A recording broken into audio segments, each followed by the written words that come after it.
Picture this. A bowler runs in, delivers the ball, and it crashes straight into the stumps. The bails go flying. By every rule of the game, the batsman is out.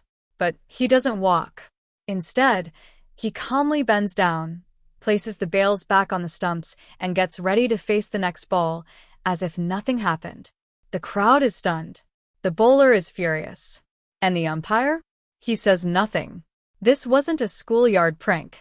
This was one of the most famous cricketers to ever live, doing exactly what he wanted, in front of thousands of people who had paid to watch him bat. When the bowler protested, he reportedly turned to the crowd and said something that has echoed through cricket history ever since. "They came to see me bat, not you bowl." That man was William Gilbert Grace, known to the world simply as W.G. Grace. A doctor by profession. A giant of a man with a beard that became as iconic as his batting average. And, according to some, a man who bent the rules of cricket just as often as he mastered them. So here's the real question this documentary is going to answer. How did one Victorian-era doctor, playing a sport that barely resembled the game we know today, end up shaping almost everything about modern cricket? The way we bat, the way stars are treated, even the way the sport is watched and sold to the world?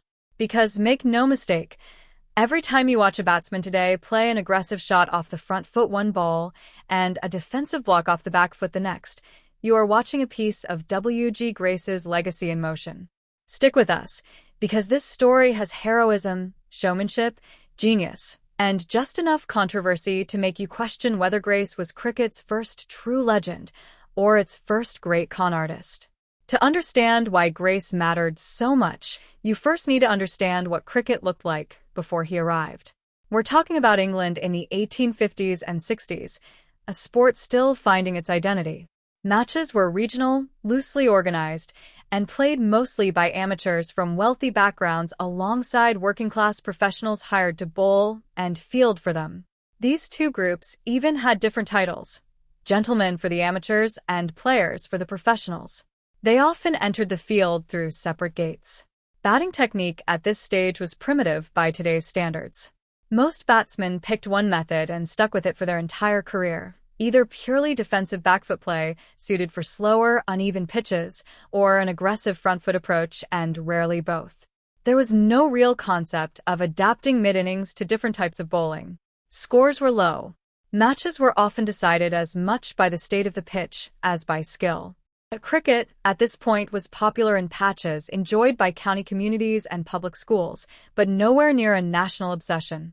It needed something to push it into the mainstream.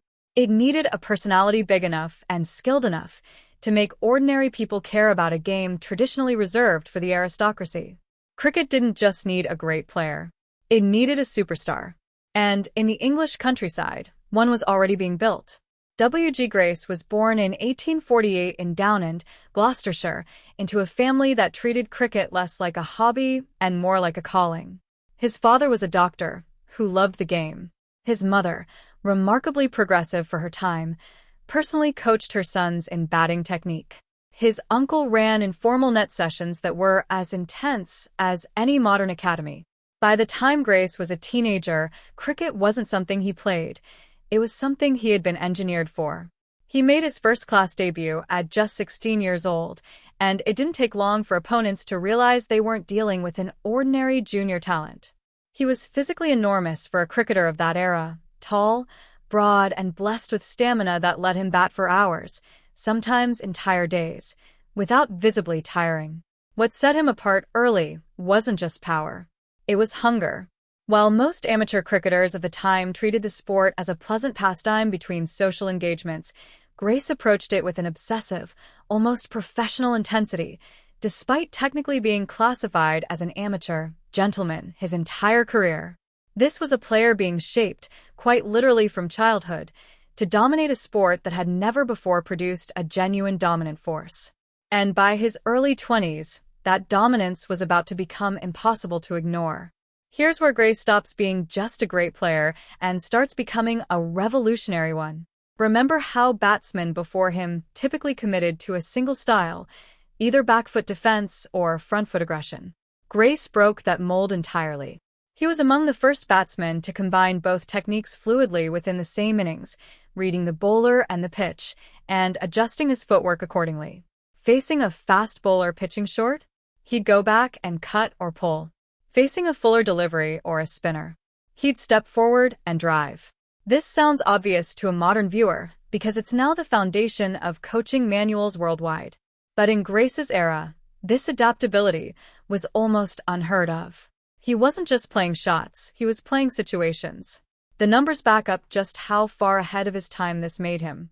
In the 1876 season alone, Grace produced an extraordinary run of scoring, including a triple century, well beyond anything his contemporaries were achieving with the bat.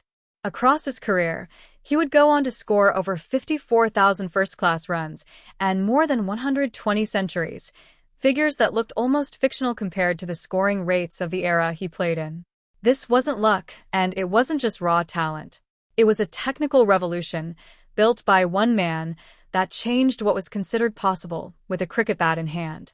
Every complete, textbook batsman who has played the game since, from Bradman to Tendulkar to Kohli, inherited a technical foundation that traces directly back to what Grace built on English county grounds in the 1870s. Here's the part of the story that sounds almost unbelievable today. While dominating world cricket for decades, W.G. Grace was also a practicing physician. He qualified as a doctor and worked in general practice in Bristol, treating patients between cricket seasons and sometimes, according to legend, rushing from his medical rounds straight to the cricket ground. He maintained this dual identity for the vast majority of his 40-plus-year first-class career, an almost unimaginable balancing act by modern professional sporting standards. But there's a deeper contradiction here that made Grace such a fascinating figure. Officially, he was an amateur, a gentleman who supposedly played purely for the love of the game, not for money. In reality, Grace was cricket's first true commercial superstar. Clubs and tour organizers paid him substantial sums, disguised as expenses or appearance considerations, to ensure he played, because crowds would show up specifically to watch him bat. This practice became infamous enough to earn its own nickname in cricket history, shamateurism, amateurs quietly being paid like professionals while publicly maintaining their gentleman status. Grace didn't invent this system, but he became its biggest beneficiary and arguably its most symbolic figure.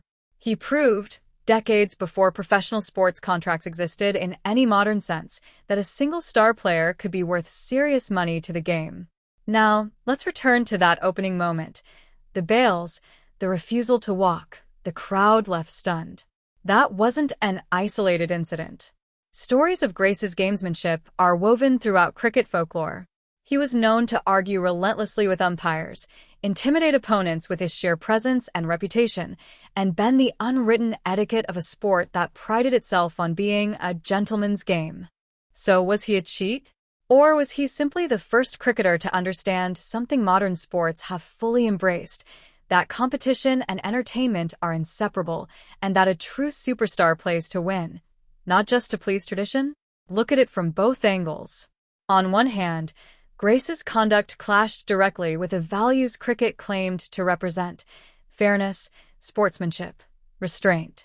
On the other hand, his refusal to simply accept decisions passively, his showmanship, and his sheer will to dominate every contest he took part in, arguably laid the psychological template for the competitive intensity we now expect from elite athletes in any sport. This is what makes Grace such a compelling figure rather than a simple, polished hero. He wasn't cricket's saint. He was cricket's first genuine celebrity, brilliant, stubborn, occasionally self-serving, and impossible to ignore. Beyond the runs and the controversies, Grace's greatest contribution might be this: he turned cricket into something worth watching. His fame drew enormous crowds to matches that would otherwise have attracted a fraction of the interest. People didn't just come to watch cricket, they came specifically to watch Grace. This shift, from sport as pastime to sport as spectacle built around individual stars, was a fundamental turning point in how cricket would be organized and marketed going forward. Grace also took the game beyond England, touring Australia and North America, helping introduce international audiences to high-level cricket and accelerating the sport's growth as a genuinely global game. His tours helped set early precedents for what would eventually become international cricket as a structured, competitive institution. As his fame grew, so did pressure to standardize the game itself. More consistent rules, more organized structures, and a clearer sense of cricket as a professional, spectator-driven sport rather than a loosely governed regional pastime. Grace didn't personally write cricket's rulebook, but his career created the commercial and cultural pressure that pushed the sport toward the organized, professionalized structure we recognize today. Fast forward more than a century, and Grace's fingerprints are still all over the modern game.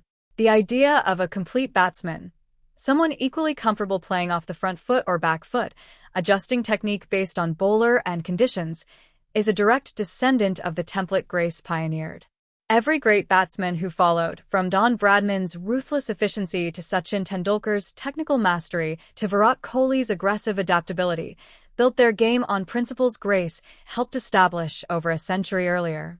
Beyond technique, the very concept of a cricketer as a marketable superstar, someone whose presence alone can fill a stadium, also traces back to Grace. Modern cricket's star-driven economics, its packed stadiums, its celebrity players commanding massive followings, all of it has roots in what one Victorian doctor demonstrated on English cricket grounds more than 150 years ago.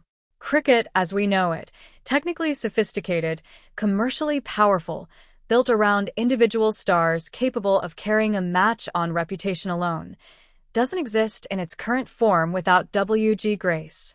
Let's go back to where we started. The bold batsman. The bails calmly placed back on the stumps. The crowd, torn between outrage and admiration. That single moment tells you almost everything you need to know about W.G. Grace, a man who redefined batting technique, blurred the line between amateur and professional, built cricket's first real fanbase around a single player, and did it all while occasionally ignoring the rules he was supposed to follow. So here's the question worth sitting with. Would cricket have grown into the global, star-driven sport it is today without one stubborn Victorian doctor who refused to walk off the field? Maybe someone else would have eventually pushed the game forward. But it wasn't someone else. It was W.G. Grace, and cricket has never been the same since. If this story changed the way you look at cricket's history, make sure to like this video and subscribe for more deep dives into the players who built the game we love today.